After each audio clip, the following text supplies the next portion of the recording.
Bonjour tout le monde, alors aujourd'hui c'est un petit tuto sur le fond de teint. Donc en premier lieu, il faut préparer sa peau. Donc ça commence toujours par appliquer une crème de jour classique, adaptée bien sûr à votre type de peau. Pourquoi? Parce qu'en fait, sinon votre peau va absorber tous les agents hydratants du fond de teint et du coup votre teint ne sera pas uniforme et vous allez trouver le fond de teint du coup inconfortable et vous allez avoir des sensations de tiraillement. Pour moi, le fond de teint, c'est l'incontournable du maquillage réussi. Il y a plusieurs textures. Donc, comment choisir en fait un fond de teint? C'est en fonction de sa texture et en fonction de sa carnation de peau. Donc, les textures, il y en a pour tous les types de peau. Et suivant les couvrances que l'on recherche et la carnation, ben, en fait, il faut prendre le fond de teint qui se rapproche le plus de sa couleur de peau. Voilà. Donc pour pour Art Déco, il y a plusieurs types de fond de teint. Donc déjà, vous avez les riches traitements comme ceci. En fait, ceux-là, ils sont plus adaptés pour les peaux sèches parce qu'il y a de l'acide hyaluronique à l'intérieur. Ils ont une très bonne couvrance et ils se mastifient assez facilement puisqu'ils s'auto-poudrent, on va dire. Mais on peut quand même rajouter une poudre derrière. Ensuite, vous avez les Nude Foundation, comme cela. Celui-là, voilà. Cela, en fait, c'est vraiment un fond de teint très léger. Pas, si on a des imperfections, ça ne corrigera pas les imperfections, mais par contre, pour celles qui ne sont pas fans du fond de teint, celui-ci est top. C'est très léger, ça uniformise le teint, mais pas de grosse couvrance. Voilà. Ensuite, pour au contraire avoir de la couvrance, vous avez le liquide camouflage. Donc celui-ci, très forte couvrance, mais on n'a pas cette impression de paquet. C'est pas un fond de teint compact, c'est un fond de teint fluide, mais il a une très très forte couvrance. Du coup, on évite même avec celui-ci les correcteurs. Par exemple, qui ont des rougeurs, pas besoin de rajouter un correcteur derrière, il camoufle pas mal. Et ensuite, vous avez les derniers Perfect Time Foundation. Alors ceux-là, ils sont très bien aussi pour tout ce qui est peau grasse parce ils sont sans gras, sans huile. Donc ils rajoutent pas un gras supplémentaire pour les peaux qui ont tendance à briller. Voilà. Donc ça, c'est le petit tour de tous les fonds de teint de chez Art Déco. Qu'est-ce qui est important aussi, c'est les outils pour appliquer le fond de teint. Donc, vous avez celui-ci, le pinceau Make-up Premium, pour appliquer donc, le fond de teint. Vous avez celui-ci, le Perfect Finish. Je vais vous montrer tout à l'heure comment on essaye d'appliquer. Et ensuite, vous avez la petite éponge qui est très tendance pour appliquer aussi le fond de teint. Donc ça, c'est une question de goût et une question de technique et aussi en fonction du fond de teint, c'est suivant l'outil que vous préférez.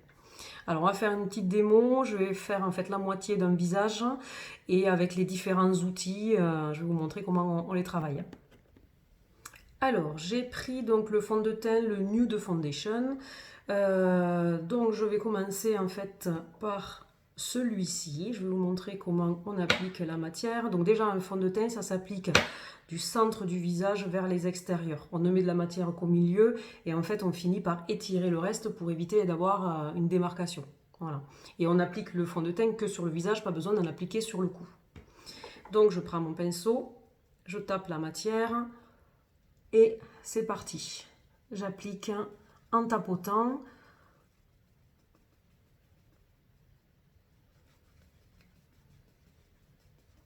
On peut le mettre sur les lèvres également. Bien sûr, après, il faut mettre du fond de teint, sinon vous allez avoir les lèvres un petit peu blanches.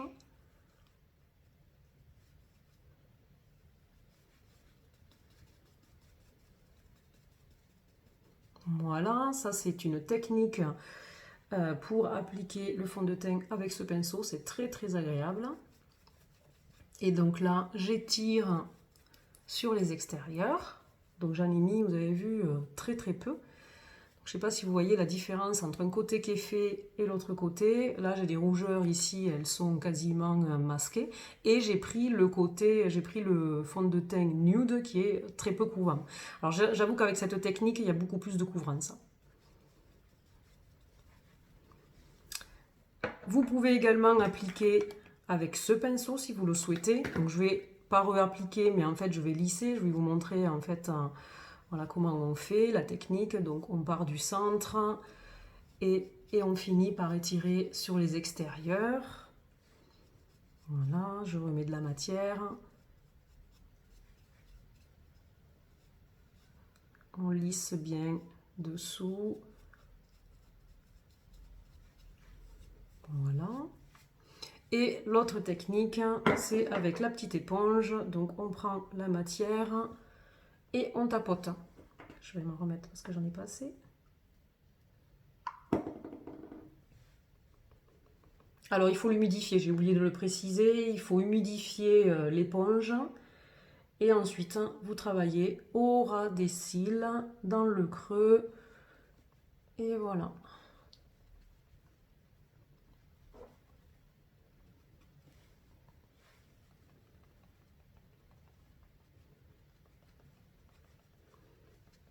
Et on tapote.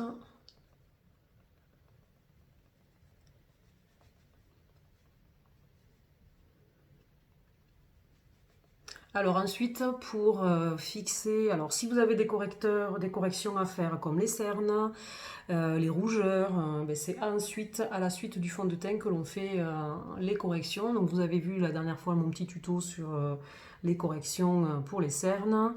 Voilà, donc c'est après cette étape-là que vous pouvez faire la correction.